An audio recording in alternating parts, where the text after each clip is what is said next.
বিসমিল্লাহির রহমানির রহিম। আসসালামু আলাইকুম। এই দুটি আমার পোষা কবুতর। আমি এগুলাকে নিয়ে প্রায় ভিডিও বানাই। আসলে পোষা কবুতর অনেক ভালো লাগে, মায়াবী কবুতর। তো এদেরকে আমি রুমে আসলে এদেরকে নিয়ে একটু হালকা আনন্দ করি। এদেরকে আমি খাঁচা থেকে বের করে আমি ওদেরকে আদর দিই এবং আমার সাথে একটু আনন্দ নিই, কেননা ওদেরকে দেখলে সত্যি আমার মন ভালো হয়ে যায়। তো রুমে আসার পর এরা আমাকে দেখলে খাঁচা পিঠে ছটফট করে, মানে এরা বুঝতে পারে আমি আসলে এদেরকে বাইর করবো খাঁচা থেকে, সেজন্য এরা ছটফট করে। তো আমি আসি যখনই খাঁচা থেকে বের করে দেব, ঠিক তখনই ওরা আমার গায়ের উপরে আসি পড়বে এবং আমি ওদেরকে হাতে নিয়ে, কাঁধে নিয়ে, মাথা নিয়ে একটু আনন্দ করি। আসলে আপনি পশু পাখিকে যতই ভালোবাসবেন, এরা আপনাকে এর চেয়ে দ্বিগুণ ভালোবাসবে। কিন্তু আপনি একটা মানুষকে ভালোবাসেন, সে আপনার সাথে ভালো লোক পাইলে, আরও হ্যামস্যাম লোক পাইলে, ভালো লোক পাইলে চলে যাবে। বন্ধুবান্ধব হলে আপনার যদি আরও টাকা পয়সালে বন্ধু থাকে, ওর লগে বন্ধুত্ব করবে, আপনাকে ভুলে যাবে। কিন্তু এরা আপনাকে মনে হয় ভুলবে না, কেননা এরা আপনার পোষা প্রাণী। এগুলো গৃহপালিত পোষা প্রাণী।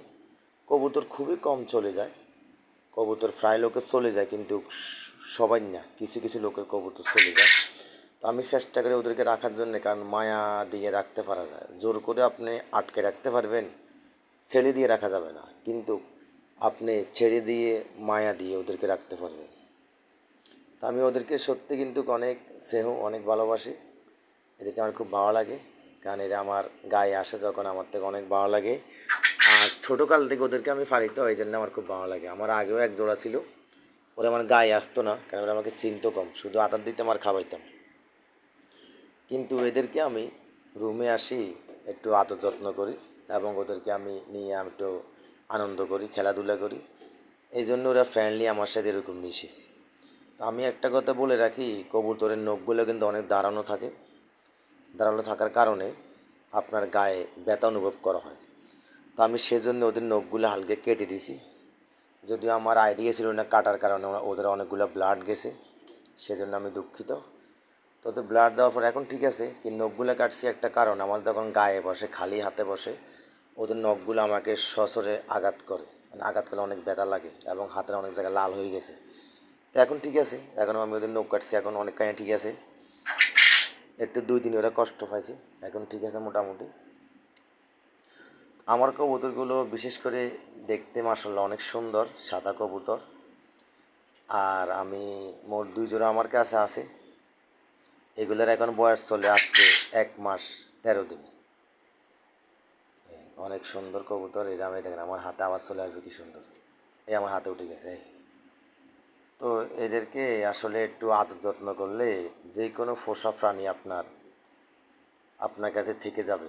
আপনি যত ওদেরকে আদর ভালোবাসা দিবেন, ওরা আপনাকে তার থেকেও দ্বিগুণ দিবে। তো আমি এখন দেখাবো আমার কয়েল পাখি। আমার অনেকগুলো কয়েল পাখি আছে, ওরা ডিম দেয়। তো তার মধ্যে আমার এই যে কয়েল পাখি, সাদা কয়েল পাখি দেখাচ্ছি আপনাদেরকে, দাঁড়ান। ওদের দৌড়তে কিন্তু অনেক কষ্ট, কয়েল পাখি কিন্তু দৌড়াটা অনেক কষ্ট, ওরা দৌড় মারে। অবশেষ একটা দৌড়লাম। এখানে বসো। এই যে আমার সাদা কয়েল পাখি। সাদা কয়েল পাখি এটা একটু হালকা, কালকে অতিরিক্ত গরম পড়ার কারণে হালকা একটু সমস্যা হয়েছে, একটু গাটা ঘামাই গেছে। তো আমি কিন্তু ফাঙ্কার স্পিডে দিলাম, ফাঙ্কা দেওয়ার পরে এখন মোটামুটি কিছুটা সুস্থ আছে। তো আমার থেকে একটু মানে একটু অসুস্থ মনে হচ্ছে গরমের কারণে, আশা করি ঠিক হয়ে যাবে। তো এরা কিন্তু উড়াল দিতে পারে, কিন্তু যাচ্ছে না মোটামুটি। এরা আমার ফোর্স মানে না, কিন্তু এরা রুম থেকে কখনো বের হয় নাই, খাঁচার ভিতরে রাখি, এই জন্য উড়াল দিয়ে যাওয়ার চেষ্টা করে না, আমার কাছাকাছি থাকে। তা আমি আপনাদেরকে এখন আরেকটা দেখাবো। ধরতে অনেক কষ্ট, দেখেন, দাঁড়ান। এই যে আরেকটা। তো এটাও কয়েল পাখি, দেখেন এটা অনেক সুস্থ সফল, এই যে অনেক চঞ্চল। এটা কিন্তু ফোর্স মানে না, কবুতরের মতো এরা ফোর্স মানে না। আমি চেষ্টা করি ফোর্স মানার জন্যে, কিন্তু পাচ্ছি না। তো যাক, যারা আমার এইগুলা লাইক কমেন্ট শেয়ার করেন সকলকে অসংখ্য ধন্যবাদ। ফেসবুকের 5টা নিয়মের মধ্যে আমার 3টা ফেরে গেছে, আর 2টা বাকি আছে। একটা হচ্ছে শেয়ার এবং ফলো। আমার যত ফলোয়ার কম, সকলে আমার পেজটাকে ফলো করে দিবেন এবং আমাকে একটু শেয়ার এবং কমেন্ট করবেন। সবাইকে আমার পেজের পক্ষ থেকে অসংখ্য ধন্যবাদ, যারা আমার পেজটাকে সবসময় শেয়ার কমেন্ট করেন। আসসালামু আলাইকুম।